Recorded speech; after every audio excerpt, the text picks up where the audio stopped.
Fala pessoal, vamos dar sequência às nossas aulas.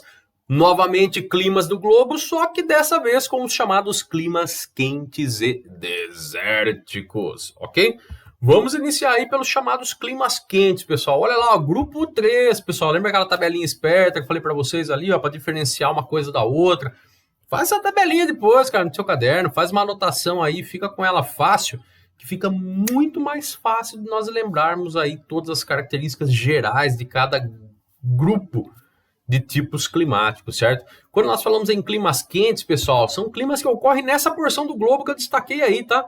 Nas chamadas baixas latitudes. O que é isso, professor? Lá do Equador até o Trópico de Câncer ao norte e até o Trópico de Capricórnio ao sul. Ou seja, é a região mais quente do planeta, pessoal, certo?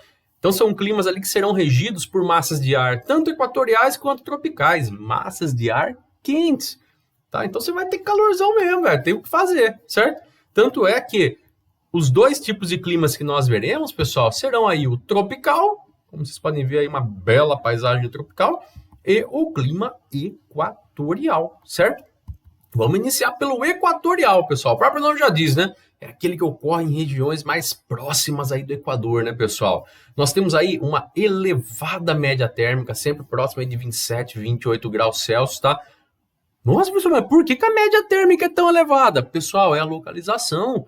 É próximo à linha do Equador. Então, é a região do globo onde os raios atingem ali, ó, de maneira perpendicular praticamente o ano todo. Então, praticamente o ano todo você tem muito calor, pessoal.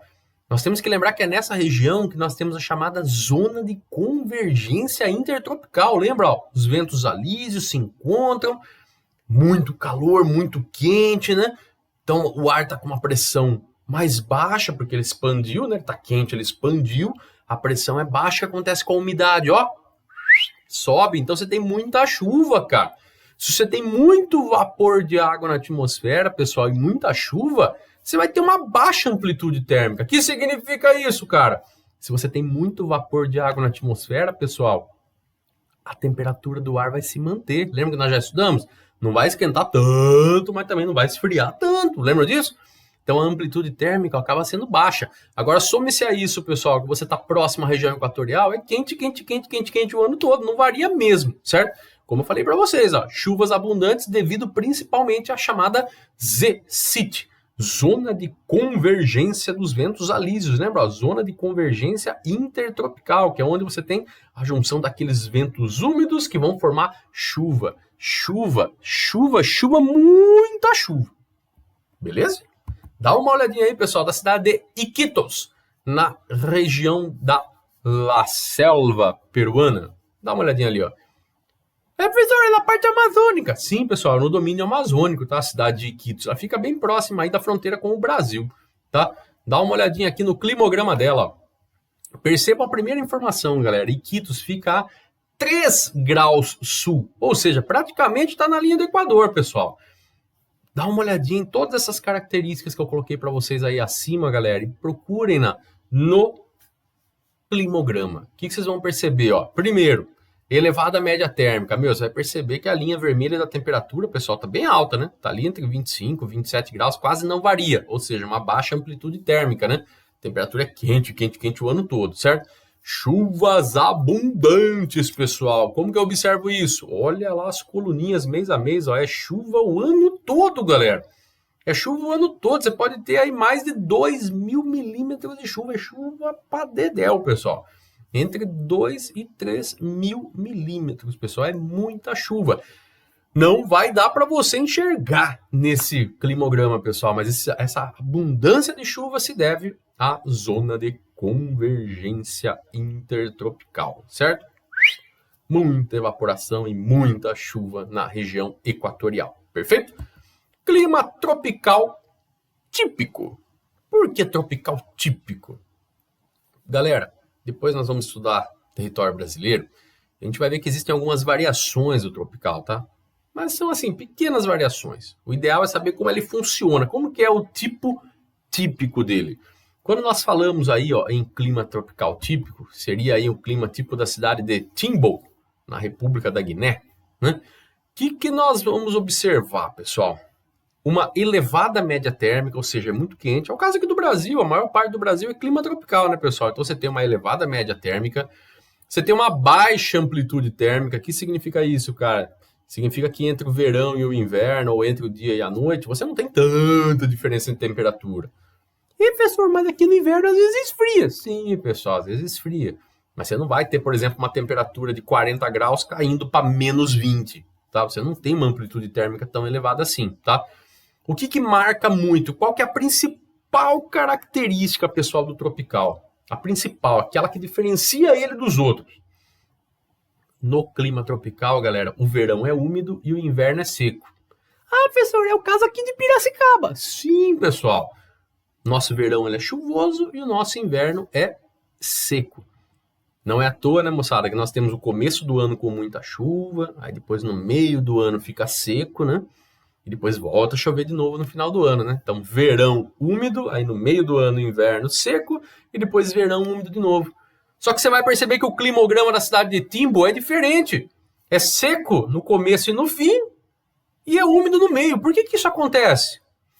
Dá uma olhada no mapa, galera. Eu fiz questão de localizar para vocês a cidade de Timbo, para vocês perceberem que ela fica do Equador, desculpa a palavra, tá? Para cima. Ela fica no hemisfério norte, cara. Nós estamos no hemisfério sul. Enquanto o nosso inverno é no meio do ano, para eles no meio do ano é o verão, pessoal, tá? Então a cidade de Timbo, que está no hemisfério norte, ó, do Equador para cima, inverte as estações em relação a nós, certo? Por isso que vocês estão vendo aí, pessoal, a maior parte das chuvas nessa cidade concentradas aí entre junho, julho, agosto e setembro, que para eles é o verão, certo? É o verão.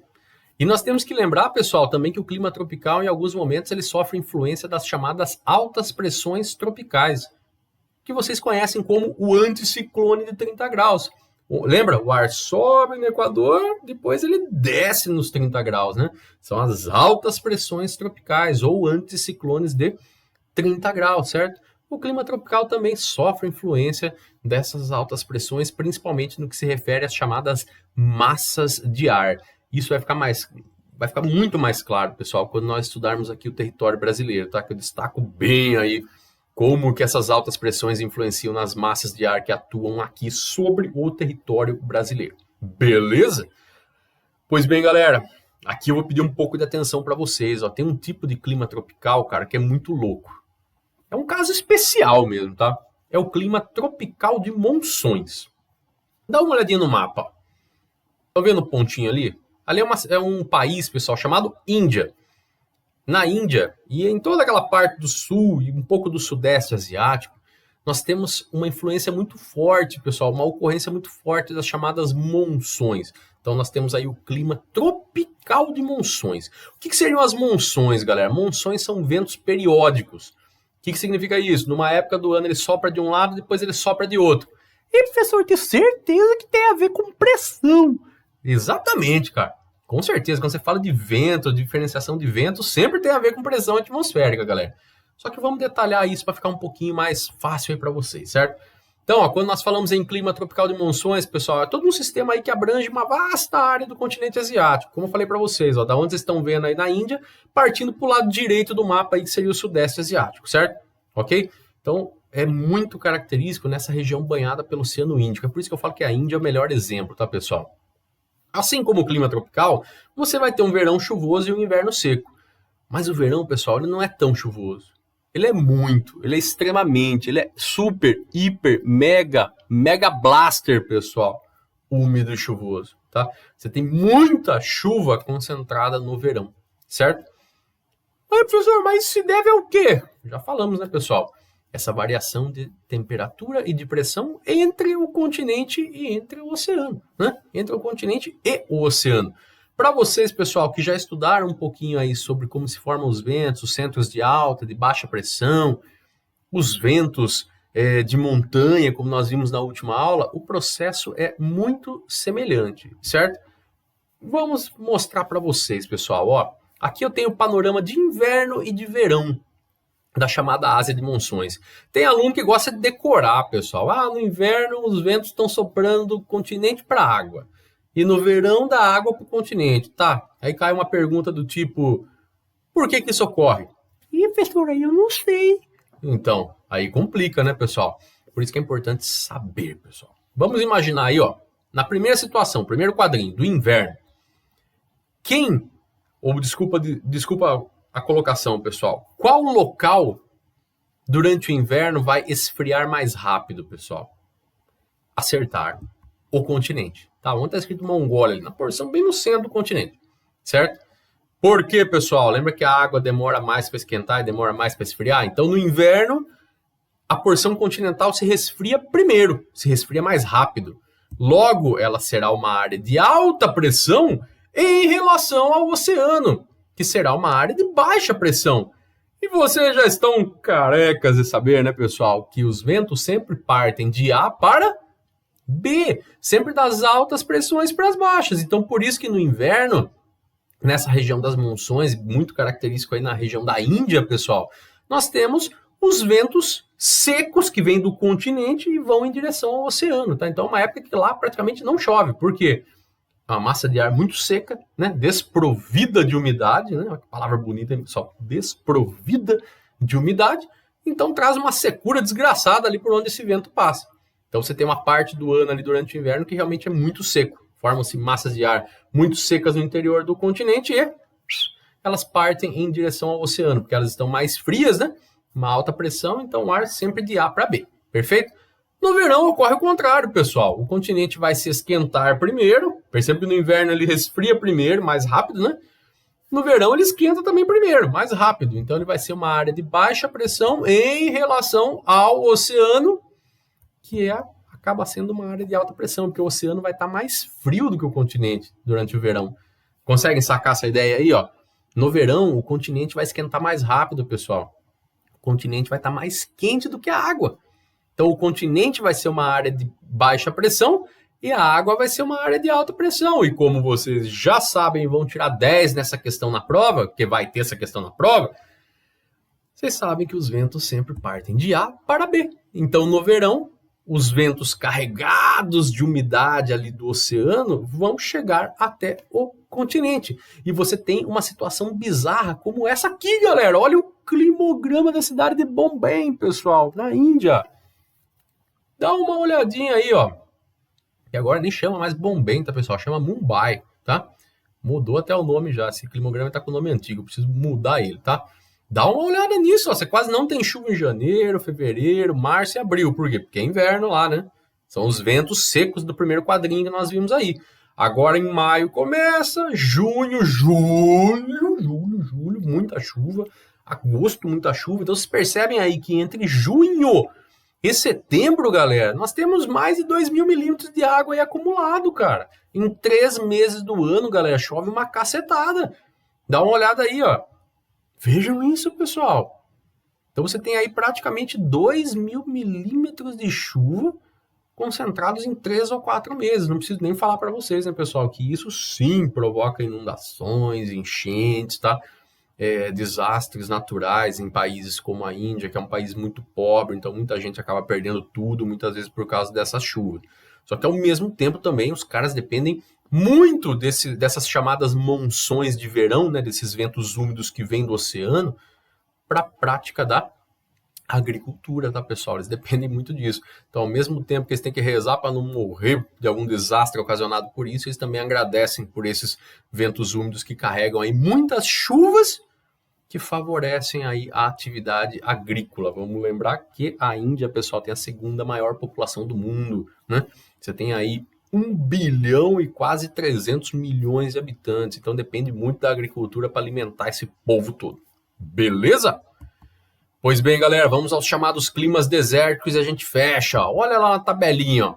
Olha o desértico, pessoal. Vocês vão perceber que o clima desértico ele pode se localizar tanto na zona intertropical, né, que é onde nós temos os climas quentes, como também na zona temperada, onde nós temos os chamados climas mesotérmicos, certo? Qual que é o primeiro erro, pessoal, que eu quero que vocês deixem para trás? Todo mundo, quando você pergunta qual é a principal característica do desértico, responde, é quente. Não. A principal característica dos desertos, pessoal, é que eles são desprovidos de umidade, você não tem chuva, tá? Essa é a principal característica. Tanto é que existem desertos quentes e existem desertos frios. Só aí você já quebra o argumento de quem fala que deserto é um local quente. Não. Não é perfeito? É um tipo, pessoal, de clima azonal, né? Que pode ocorrer tanto na zona intertropical como ali na zona temperada, né? Então, vocês vão perceber que tanto em regiões quentes como mesotérmicas, os desertos podem se distribuir. O que vai caracterizar, então, pessoal, são índices pluviométricos, chuvas abaixo dos 250 milímetros. É pouquíssimo, né, pessoal? Só para ter uma ideia, o sertão semiárido do Brasil chove aí entre 500 e 700 milímetros ao ano, né? Então, 250 realmente é muito pouco, 250 milímetros ao ano. Se você tem pouco vapor de água na atmosfera, pessoal, se você tem pouca umidade, o que vai acontecer com a amplitude? O que vai acontecer com as temperaturas? Se você quase não tem vapor de água na atmosfera, durante o dia esquenta muito e durante a noite esfria muito.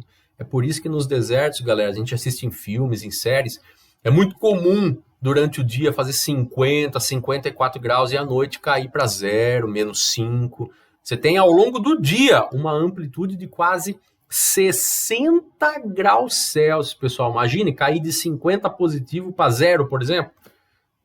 Tenta imaginar isso, de quase 60 graus, como pode atingir alguns desertos, cair para 0 à noite. Haja organismo para resistir a isso, né? Por isso que a gente nem tem quase formas de vida no deserto, né, pessoal? São poucas formas de vida que conseguem se adaptar a uma zorra, uma bagunça dessa, certo? Ok? Olha aí onde estão distribuídos os desertos no mundo, pessoal. Estão vendo? Pois eu falo para vocês, galera. Tem aí algumas características em comum, tá? A gente já vai falar já sobre isso daí, ó. Dá uma olhadinha no climograma de Yuma, né?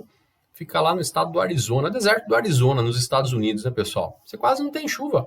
Olha lá, ó. As coluninhas, estão vendo? Mês de janeiro, fevereiro, não tem quase chuva, galera. Pouquíssima chuva, certo? Você vai ter uma amplitude térmica, ó. Na época do inverno, vocês vão perceber por aquela linha vermelha, ó, na época do inverno, quando nós temos as temperaturas mais baixas, ó, em torno aí de 12, 13 graus apenas. No verão, você tem uma média térmica que supera os 30. Então, além de ter uma amplitude térmica diária, também tem uma amplitude térmica entre o verão e o inverno. Graças ao quê, pessoal? Graças ao quê? Pouca umidade, certo? Então, você tem pouco vapor de água na atmosfera, a temperatura vai variar mais. É o efeito deserto, ok? Por que que os desertos se formam, pessoal? Tem 3 fatores principais. Primeiro, a sua localização. Pois é, pessoal. Vocês vão perceber por esse mapa que eu coloquei para vocês e por outros aí que tem nas atividades, exercícios que nós resolveremos, que os desertos estão sempre próximos das latitudes de 30 graus. Sim. Lembra lá que nós já estudamos? De novo eu vou falar disso para você, cara. Olha como que isso é importante, hein? Você tem a célula de Hadley, né, pessoal? O que que é isso? O ar muito quente na região equatorial, ele fica leve, né? Baixa pressão, ele sobe, certo? É a zona de convergência intertropical. Chove pra caramba no Equador, aí você tem o fechamento da célula de Hadley, né? De Hadley. Você tem o ar descendo, o ar desce nas áreas de alta pressão, que é onde? Nas áreas de 30 graus de latitude, tanto ao norte quanto ao sul. Lembra disso? Ó? Sobe no Equador e desce nos 30 graus. Pois é, galera, essas áreas onde o ar desce, ou seja, áreas dispersoras de ar, um ar muito seco, desprovido de umidade, é onde nós temos aí a formação da maior parte dos desertos do mundo, pessoal, tá? Vocês vão observar no mundo aí, ó, no globinho que eu coloquei, que muitos desertos estão localizados aí próximos a essas latitudes de 30 graus, ou seja, estão perto dessas áreas anticiclônicas subtropicais que nós já falamos muito nas últimas aulas, ok? Então você tem um predomínio aí do ar seco, né? Aquele ar que desce com alta pressão e muito seco. Segundo fator, pessoal, que pode favorecer a formação de um deserto, a disposição do relevo, tá? Quando você tem uma forma de relevo um pouco mais elevada, que bloqueia a umidade, por exemplo, que chega dos oceanos. É o que nós trabalhamos, pessoal, na aula passada, aquele bloqueio orográfico, lembra? Onde você tinha uma chuva concentrada a barlavento, né, que seria aquela face virada para o oceano, só que essa umidade não consegue atravessar para chegar no interior. É um dos fatores que favorecem a formação, por exemplo, de uma área muito seca no Nordeste brasileiro. Boa parte da da umidade que vem do Oceano Atlântico, pessoal, acaba chovendo no litoral do Nordeste, numa área chamada Planalto da Borborema. Tá? Então você tem ali toda uma umidade que chega e encontra um paredão do relevo. Vai chover naquela área de praia, o que passa dessa massa de ar passa desprovida de umidade, passa seca, tá? E o terceiro fator, pessoal, que pode influenciar aí a formação de um deserto, a presença de correntes marítimas frias, tá? Nós vamos também estudar isso daí nas próximas aulas. Aqui na América do Sul nós temos o deserto do Atacama, tá? Ele se forma exatamente por causa dessas correntes marítimas frias. Quando você tem uma corrente marítima, né, vocês já tiveram a oportunidade aí de estudar um pouquinho sobre as correntes marítimas, já sabem aí o que são e como influenciam, vocês já devem se recordar, né, pessoal? Nós temos aí a corrente marítima fria enquanto um movimento de massas de água com uma determinada temperatura, né? Se ela está fria, ela vai trocar calor com o ar que está logo acima, certo? Então, conforme essa corrente marítima ela vai se movimentando, o ar que está em cima dela vai trocando calor com ela, certo? Se ela está fria, ela vai deixar o ar frio, perfeito? Só que se o ar ficar frio, o que acontece, galera? Ele contrai. A partir do momento que ele contrai, não cabe aquele vapor nele. O que vai acontecer? Vai chover, entre aspas, em alto mar. Então as correntes marítimas fazem a chuva cair toda sobre o oceano. Então quando essa massa de ar consegue chegar no litoral, pessoal, ou quando chega alguma massa de ar aí vinda do litoral em direção, né, do mar em direção ao litoral, ela chega em terra já seca. Por quê? Porque essa umidade já ficou toda ali em forma de chuva nos oceanos, sobre o mar, certo? Então você não tem essa formação de chuvas na costa, tá? Ou seja, na praia, digamos assim. Você acaba tendo a formação de chuva em alto mar. Então, quando essa massa de ar chega na porção continental, ela chega seca. Então, todos os desertos do mundo, pessoal, eles têm aí esses 3 fatores que podem influenciar a sua formação, tá? Não que necessariamente todos os desertos tenham todos esses fatores o formando, mas o cruzamento aí de pelo menos 2 desses fatores. Perfeito? Ok, galera? Chega aí nessa parte de tipo climático, faz as anotações de vocês, voltem o vídeo, pausem aí na parte que vocês tiverem um pouquinho mais de dificuldade, estou à disposição de vocês pelo chat aí, vamos tirando essas dúvidas, tá? Vamos tirando essas dúvidas aí. Na próxima aula a gente vai tentar fazer uns exercícios, vai ficar tudo muito mais fácil. Falou? Abraço para vocês, galera. Até a próxima!